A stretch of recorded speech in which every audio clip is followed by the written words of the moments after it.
There's more to this park than what meets the eye, and now with the Quakertown, USA film complete, it's preserving the powerful story from Denton's past. The story of Quakertown, a once thriving, self-sufficient African-American community that existed here in the late 1800s to the early 20th century, before being forced to relocate to build a city park.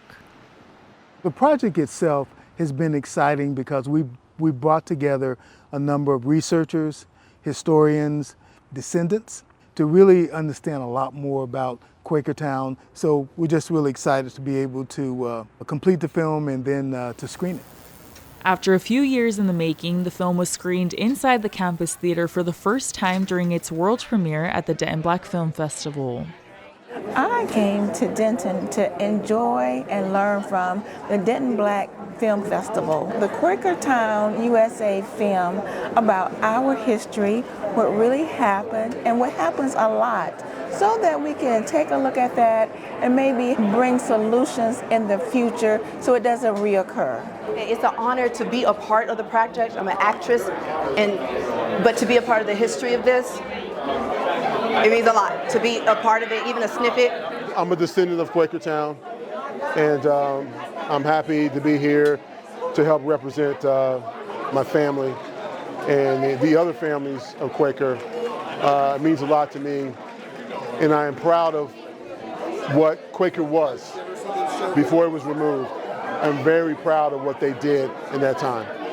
Anytime that, as a filmmaker, you have the opportunity to tell the story of people who were resilient, of people who had a profound dream, and then that dream was snatched from them, but they still managed to find a way to coalesce and regroup and come back together and do something great, and to be able to capture that story and present that story and make sure that it's available in perpetuity for the world to see, I consider that an honor.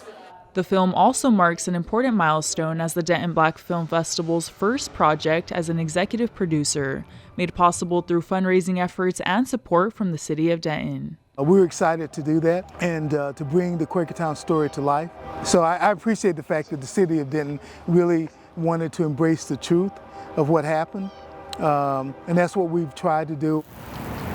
Now the filmmakers are working towards taking Quakertown USA beyond its premiere through future screenings, festivals, and distribution to reach a wider audience so more people know about the history of what really happened here in Quakertown Park. In Denton, I'm Kimberly Barroteran.